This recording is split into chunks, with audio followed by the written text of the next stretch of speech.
Okay. I'm going to talk about mental health and the spirituality or being an outlaw and what it's really about. And why I haven't been as vocal as I normally been. And right now I'm in Hyde Park, so I'm still off of 8th Ave. I'm just not in, I'm about to walk away from the 60s, going to the 70s, you feel me? Just so that I can be a little more comfortable talking, because people know me, as you see in the videos. I'll be walking around the neighborhood, they know me. And there's some things I just don't want to say for the reasons of what I'm talking about now, dealing with mental health. So there is a character trait that is being perpetrated within the black community, specifically amongst black women.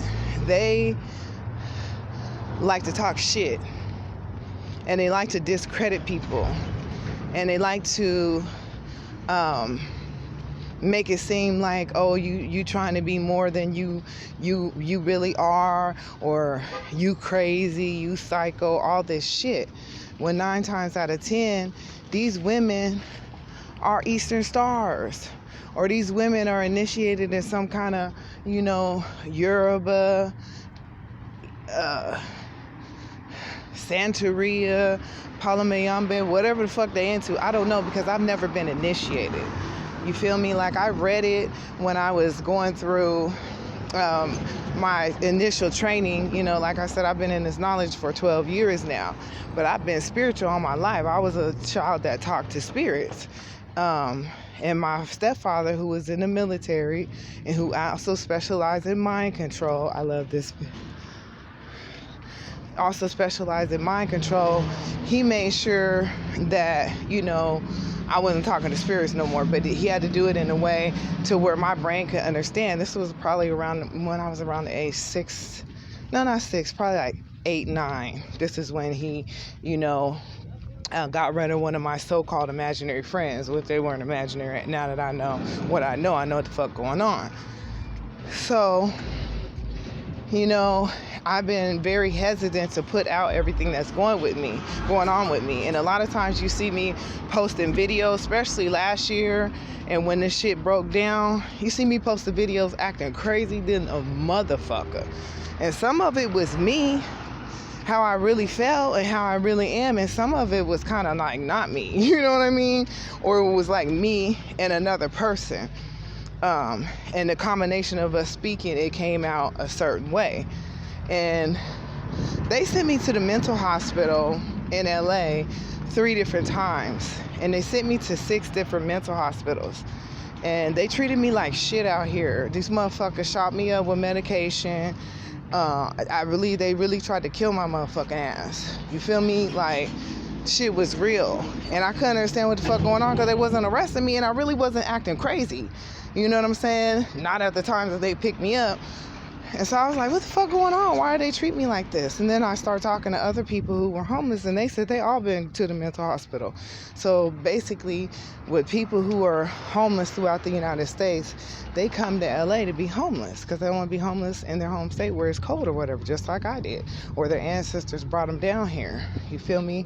So they came out here to be homeless, and these police officers, they know what's going on spiritually, especially if they are like Masonic, or if they are a Hispanic or Latin or some sort, because the Latin people and the Hispanic people, this is a part of their culture. They may not talk about it to everybody, you feel me?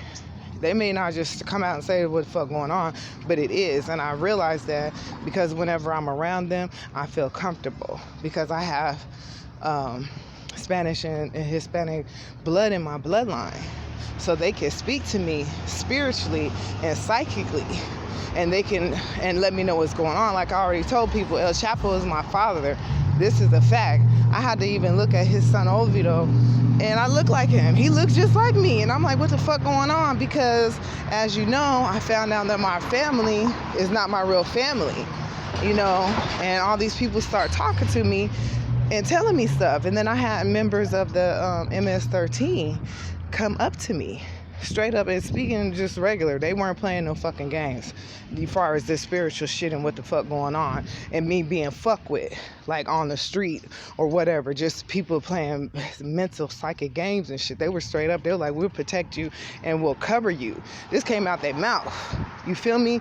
I let them know I got 2 husbands. Well, I got more than 2, but we only gonna talk about 2 right now because we're doing this military tactics. You feel me?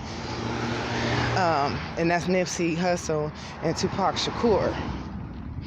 And they were like, we fucks with them. We're gonna cover you. And they gave me clothes to wear. A brother, Hispanic brother, gave me this jacket to wear, told me to wear it around my waist. And they covered me. And whenever I roll up, it's like other people that's into it, they specifically so-called gangbangers, they know what the fuck up, and they protect my ass. And they've been protecting me on some real shit, and that's why I fucks with them. Where sometimes when I'm around black people, they like to play games with you. You know, like they think everything a fucking movie. Like these bitches want to play games. You know, they want to act like they don't know what the fuck going on while they're running around digging in your fucking bags and going through an email and stalking your Facebook and then trying to play like they don't know what's going on, and they keep on forgetting or they don't know. My father he trained undercover agents. A lot of the people who are undercover agents right now, they were trained by a person that was trained by my father. So they all know my father out here, my stepdad, Joseph Gordon. They know him, and that's a fact. Because that was the only way I got out from damn mental hospitals. I really had to break that shit down in a way that motherfuckers can understand. And I went to court through the mental hospitals. So basically what I'm saying is a lot of people that are being gang stalked and, you know, people think they're crazy or whatever because they be like, oh, my neighbors are fucking with me. People at my job is fucking with me. People are fucking with my accounts. My family is trying to get me. And everybody's like, why would somebody do that? Whenever a motherfucker say, why would they do that to you? I know something wrong with them. Who are you to question something that you don't know nothing about? Somebody telling you their story, and the first thing you're saying is, why would they do that? Motherfucker, because they in the shit. They either demonized, meaning they got a demon in them and they operating for a demon and don't even know it, or they're really in a secret society. In that secret society, somebody within that society is on the opposite side or on another team than you, and they're fucking with you. And they know people like to call folks that hear voices. I don't hear voices. I just have an intuition, and I kind of have like an internal conversation, but it's not like I hear voices in my head and shit like that. But I kind of have an internal, you know how you have thoughts or whatever. You know how people say your thoughts are not your own? Well, 9 times out of 10, that could be somebody trying to communicate with you. And you kind of got to ask them like what their name is. And then you got people out here that want to be jokesters and tricksters and ha-ha funny men and shit, and they think shit funny while they're fucking with people, and then you know, the other people that know what's going on, they sit back and they laugh and they think shit's funny when it's really not, because you can say somebody crazy, or you can put them into a state where they think they're crazy and then they feel like their life is over because they feel like they're never going to be the same, because you're not going to be. That's why they say you die. You do die. The old you dies, because you'll never be the same, because you're always going to be getting messages, and sometimes you won't know if you're speaking for yourself or speaking for somebody else. And a lot of these songs, people who are spiritually inclined are entertainers, griots. That's what in the ancient time they called them, shamans and whatnot. These are people who spoke through song, because spiritual messages could be sent through song, because when you sing, it kind of stretches a word out. When you rap, it makes the word distorted, so it could be 4 or 5 words they're saying with one word. So somebody could listen to a rap song and be getting directions, be getting spiritual instructions, and a lot of people don't know what the fuck going on. Even though when you listen to these songs, if you listen to it with an open mind and you have some knowledge, you know exactly what the fuck they talking about, because half the shit don't be about their life. And then you have people talk about, oh, these rappers talking about shit that they didn't go through. Well, maybe they're speaking for somebody else and you don't understand what's going on. Well, they want me to start talking about this. Hey, you scared me. It was so beautiful. Damn, that dog scared me. But I'm gonna end this video, and I'm just letting it be known I'm about to start putting it out there what's going on, because there's some babies out here that need clarification. You feel me? Because it's been in code to the point where people don't really know what the fuck going on.